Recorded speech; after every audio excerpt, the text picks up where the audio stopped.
I duhovna literatura ne treba da pokazuje neki pravac kuda čovjek da ide, nego jednostavno da sam čovjek osjeti koji je njegov životni put. Svako će da osjeti kroz moje reči, kroz moje tekstove svoju dušu. Mi svi ispod površine tragamo za suštinom, za onim šta uistinu mi jesmo.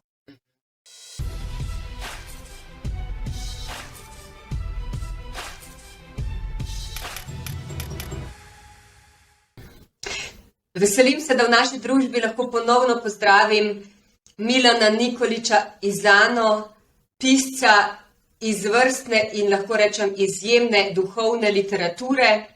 Milan prihaja iz Srbije. Milan, lepo pozdravljen. Veliki pozdrav iz doline Kraljeva. Prebral si mi misli, ker se hotela te vprašati, kje je to lepo okolje in ta lep sončen dan. Ja se nalazim u Krstovgradu, to je kao jedno etno selo muzej, grad muzej, srednjovekovni muzej srpske istorije. Ispod mene je Kraljevo, dolina Kraljeva, tu je u blizini stari grad Maglič, danas idemo do Magliča, tu su Žiča, Studenica, manastir i okolina, jedno prelepo mesto. Sinoć sam imao ovde jedno predavanje, druženje, tako da danas pijemo kaficu i nazdravljam svim mojim prijateljima u Sloveniji. Uskoro ćemo se vidjeti opet. Veliki pozdrav iz Srbije, iz Kraljeva. Tačnije, dolina Kraljeva, tako se zove. Ovde su krunisane 7 kraljeva srpskih. Zelo zanimivo. Bova prišla še na to temo. Decembra te spet pričakujemo v Sloveniji. Milan, danes bi s tabo rada spregovorila o duhovni literaturi. Ti držiš v rokah svojo knjigo, s katero potuješ v krog in s katero bogatiš ljudi. Res je nekaj posebnega in bova o njej danes malo več povedala.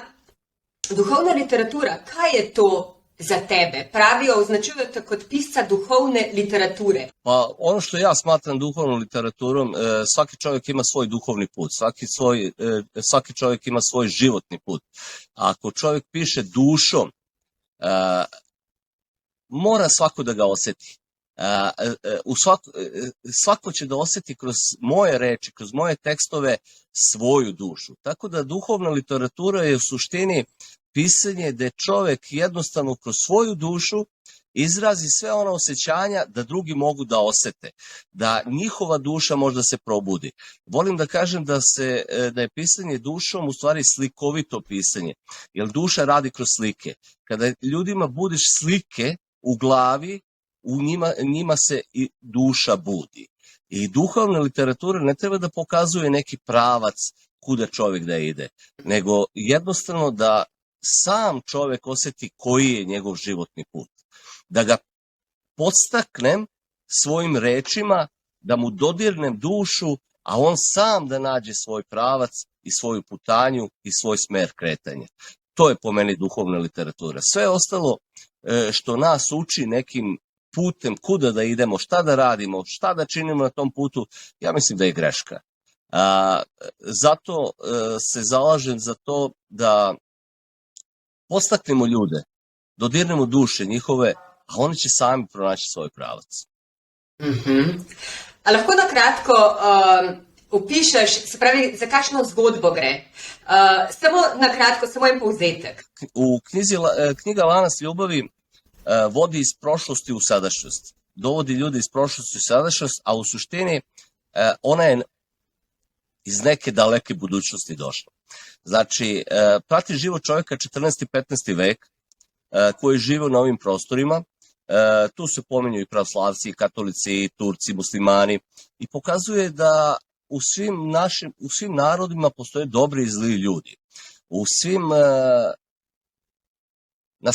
Na svoj toj putanji postoji naša borba anđela i demona. Naša borba da ne slušamo anđele, nego da pratimo demonske sile. I tako se i ova priča prenosi. Prenosi se iz tog starog vremena na današnje vreme, gde ljudi moraju da shvate da moraju da se oslobode zlih misli. A zle misli su u stvari demonske misli. Čovjek mora da postane jedinstven u jedinstvu. Zato smo danas i ovde da vam pokažem lepotu ove prirode. Kao sve ovo što je u ovoj knjizi, lepota.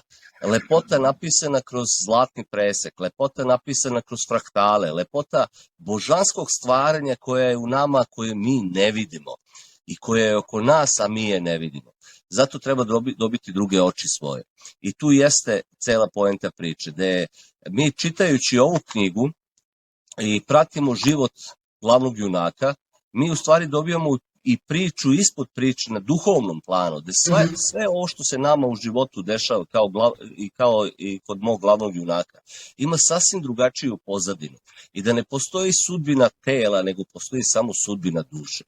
Ali ona je nevidljiva očima današnjem čoveku. Mi moramo da je probudimo u nama. Moramo da dobijemo druge oči svoje koje gledaju malo dublje, malo širu sliku i da shvatimo da nismo samo obično telo, da smo mi mnogo, mnogo više od toga. To je glavna poruka ove knjige, gde moj junak u suštini spaja svih 5 elemenata sebe, samog sebe. Znači i vatru, i vodu, i vazduh, i zemlju, da bi došao do tog 5. elementa etra. I kad dođe čovjek do 5. elementa etra, on se spoji sa svim, on se spoji direktno sa duhovnom silom, sa božanskom silom. To je poenta ove priče. Pa kako se... Do 5. nivoa svesti. Kako se bere duhovno literaturo? Kako bralec pristopa k duhovni literaturi? Kaj bi rekel, je to zahtevno branje, zahteva nekaj drugega, kot če bereš recimo en, bom rekla, roman, preprosti, lahak roman? Pa gledaj, ova knjiga je tako i napravljena i urađena je u zlatotisku, da ona prosto čitaoca uvuče u nju. Nije potrebno da čovek razmišlja previše o knjizi. Zato jeste duhovna literatura. Duhovna literatura ne treba da bude teška. Ona ne treba da bude da čovek mnogo misli o tome. Ne, ona mora da uvuče čoveka kroz emocije i osjećanja. Da on kroz svoje emocije i osjećanja doživi ovu knjigu. Da ona njega jednostavno privuče na taj način da je on proguta. I to se i zaista dešava. Ljudi pročitaju ovu knjigu za par sati, pa se posle vraćaju opet, pa opet. Zašto? Zato što ona skriva u svim svojim slikama, u svim svojim porukama skriva mnogo, mnogo dublje i više nego ono što se na prvi pogled vidi. Znači, a to jeste duhovni put, da mi svi ispod površine tragamo za suštinom, za onim šta uistinu mi jesmo. A je to a ne samo telesna, i duhovna i telesna. Je to mogoče že tvoj odgovor, zakaj ta knjiga in ta zgodba je internacionalna? Recimo, zakaj, kljub temu, da je pisana na območju bivše Jugoslavije, ne, sicer v enem drugem davnem času? Pa da, pošto knjiga je otišla širom sveta, a čitaju i svi naši ljudi na ovom području Balkana ili Helma, ajde tako da kažem, bez obzira na nacionalnost i veru, zato što ona upravo pokazuje to naše jedinstvo. Ali ja više mislim što ona je postala internacionalna zato što ide uz vreme koje dolazi. A to je vreme zlatnog doba, vreme duhovnosti. I kako prolaze godine, ova knjiga je sve čitanije i čitanije, sve traženije i traženije. Zašto? Pa zato što se ljudi sve više i više otvaraju ka duhovnosti, odnosno ka toj božanskoj energiji koja stiže ka nama. Zato ja uglavnom i potpisujem knjige tako što napišem ljudima posvetu božanska ljubav, prosvetljenje, svetlost. Mislim da će ova knjiga tek doživite ono pravo svoje poštovanje kako zaslužuje. Zakaj je bila ta knjiga napisana že 2010 in izdana 2012? Pisal si jo skoraj 3 leta. Zakaj nisi je napisal leta 2020, ko se je začelo to čudno obdobje, ne, ki ga zdaj pa vsi čutimo? Za sve ima svoje, sve što uradi čovjek ima svoje vreme. Ja sam tu knjigu pisao 2010. 11. 12. objavio, a danas je razumem mnogo bolje nego onda. Verovatno je data meni i na mojim predavanjima i govorim da su te energije buđenja bile izuzetne tamo 2008. 9. i 10. kada sam ja počeo da se budim i ja sam dobio tu knjigu. Znači, meni je sve rečeno, kako i počinje ova knjiga sa pesmom Meni je rečeno, ali meni je rečeno iz nekog vremena koji bi sad mogli da kažemo sadašnje, ovo 2022. da ja knjigu razumem danas mnogo bolje nego 2012. kada sam je napisao. Zato mislim da vreme nije baš onako kako mi mislimo da jeste. Možda sam je uistinu ja i sad, u ovo vreme pisao, ali je ona objavljena 2012. Kako? Pa to je ono što govorim, vreme ne postoji u ovom smislu kako mi znamo. Sve što je bilo, bit će, a sve što je bilo, tek će da bude, a sve što će da se dogodi, već se odigralo. Izgleda da sam ja iz ovog vremena pisao tu knjigu 2012. Ma kako to čudno zvučalo. Da, sad bi me zanimalo za 10 godina naprijed, ali to ne znam da li možemo da uđemo u to vreme. Tih 10 godina napred. Ja jedno čekam tih 10 godina napred da vidim šta će da se dogodi do tada. Ali znam, u stvari siguran sam, čovečanstvo će ići ka mnogo boljim vremenima nego ovim današnjim. Milan, kakšno je tvoje sporočilo recimo Sloveniji, slovenskim bralcem? Zdaj si prvič nagovoril občinstvo, zdaj decembra, kot rečeno, prihajaš drugič kot predavatelj v Slovenijo. Kaj opažaš v Sloveniji? Kakšno je tvoje sporočilo nam, Slovencem? Pa nakon te posete Sloveniji, ja sam imao veliki broj poziva iz Slovenije i vidim da je jedna velika energija pokrenuta u Sloveniji. Zaista doživljavam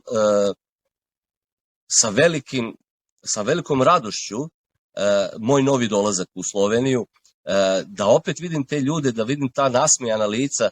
Mi smo imali prilike da vidimo sad snimak tog predavanja u Medvodama i kažem, da li može da se ta energija doživi koja je bila tamo. Ti si bila prisutna, ljudi su jednostavno ušli u celu priču. Ja sam dobio potvrde posle, znaš već Tajo, da smo imali druženja i da su nam ljudi doneli knjigu koja je potvrdila ovu moju priču šta se dešava u Sloveniji. Zašto Slovenija mora da se probudi i zašto je Slovenija jedna od važnih centara belog roda. Jer su naši preci tamo ostavili mnogo zanimljivih stvari i ja sam govorio o Triglavu, Bogu Svarogu, evo danas se nalazim ovde kod Troglava, srpski Troglav, odavde svi izvori vode potiču iz zapadne Srbije pa kreću po celoj Srbiji. Nema slučajnosti, znaš, mi smo tamo bili u Medvodama, među vodama, gde se Sora uliva u Savu. Vode nas pokreću. Voda je nešto što čini život. I zaista nema slučajnosti. Ja sam opet ovde na izvorima vode. Ovde kraj se zove u ezoteriji Orlovo oko. Mnogo što nas povezuje, što smo mi olako odbacili. Zaista novi dolazak u Sloveniju, ja mislim da će pokrenuti još više priče, još više te energije potrebne ljudima za buđenje. I tome se radujem. Ali sam osetio upravo to u Sloveniji. Tu želju da ljudi napokon izađu iz ove učmalosti, iz ovog vremena straha, neljubavi, neljubaznosti, nerazumevanja, odvojenosti, otuđenosti jedno od drugih. Ljudima je potreban zagrljaj, ljudima je potreban osmeh. Slovenci to imaju. Slovenci treba da se sete opet onoga šta su bili, ko su uista. Ja, identitete, tiste resnične, ne? Jedan beli rod, jedan narod koji pripada civilizaciji belog bratstva, belog rodstva, civilizacije Boga. Ne možemo se otuđiti od Boga. Jer kad shvatimo da smo sa Bogom, onda smo u jedinstvu. Ja sam vidio tu želju kod naroda, kod ljudi koji su bili na predavanju. I siguran sam da ću to opet osetiti u još većem broju, 100%, to sam siguran. Znaš i sam taj, to smo sve na brzinu organizovali, bez neke reklame i ostalo, pa se okupilo toliki veliki broj ljudi. A zamisli sada šta će da bude. I radujem se što će knjiga izaći u Sloveniji, da će ljudi moći da je drže u rukama i da osete upravo to jedinstvo koje je nama svima potrebno. Milan, kako pomembno je znanje, ne? Mi se sploh ne zavedamo v bistvu, kakšna vrata naprej pomeni imeti znanje. Govorimo o tem starodobnem oziroma o tem univerzalnem znanju, ne? In to ti prinašaš pravzaprav, zato je tako dragocen tvoj prihod oziroma pač poslušati te in upijati to znanje. Da, upravo si, ljudi su željni pravog znanja. Jer smo došli do jednog časa istorije gde su ljudi shvatili da to što im se daje, to je neko naučno znanje, ljudsko znanje. Ali pravo božansko znanje, odnosno pravi izvor čoveka, odakle, kako smo nastali, to je ostalo udaljeno od ljudi. I ljudi danas tragaju za time ko je, šta je čovek. Ljudi su željni tog znanja. A to je božansko izvorno znanje. Božansko izvorno znanje je da čovjek dobije, on možda ga dobije jedino ko se vrati Bogu, jedino ko se vrati prirodi, majci prirodi, jedino kad se vrati samom sebi. Onda iz njega izvire sav onaj zapis koji je u njega upisan. A to je naš DNK kod, to su naše reinkarnacije, naši prethodni životi.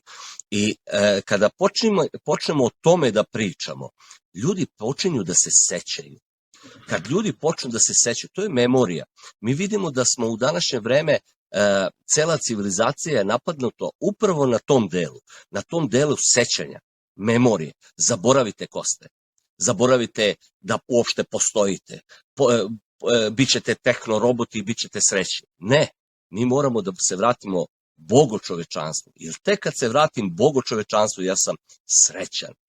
Ne može čovjek da se napije žive vode ako se ne vrati izvoru. Znači, znanje izvorno je povratak izvoru života, živoj vodi, onome od čega je čovjek nastao, kako je postao. Nas nisu napravili neke vanzemaljci koji nama se tada to nabacuju. Mi smo božanska bića. A kad čovjek sazna kakva je moć božanskog bića, pa on počinje da se divi samom sebi, on počinje da voli život. Pa to jeste odgovor za sve. Volite život, volite vaše postojanje, volite gde živite, pogledajte ovu lepotu oko vas, divite se njoj, ali divite se samom sebi. To je izvorno znanje. Nije potrebno čoveku da sve zna.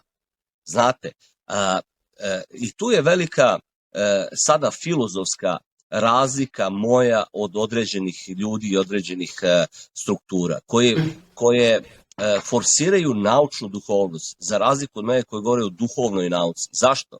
Naučna duhovnost izlazi iz ljudske misli, a mi kada vidimo gde nas je dovela civilizacija sa ljudskom misli, ne možemo da budemo srećni.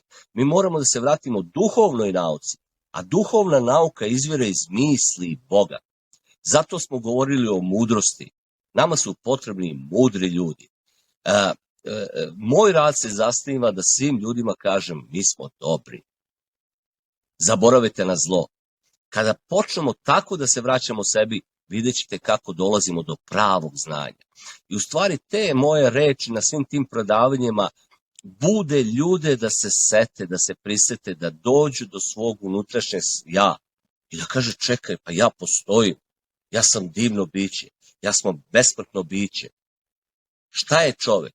Kosmičko biće, može svojim duhom da putuje kosmosom. Pa znate koje su to spoznaje? Samo tog čoveku kad kažete, da ne pričamo dalje o azbuci, o glagoljici, o načinu našeg govora, o svemu tome šta su naši preci nama ostavili. I to je ova knjiga koju sam dobio u Ljubljani nakon predavanja, koja pokazuje upravo ono što sam rekao ljudima. Pronađite taj heksagram, šestagram u Sloveniji. Ljudi su pronašli. Preci su nam sve ostavili. Preci su spustili sazveđa na zemlju, su znali da su ta sazveđa u nama.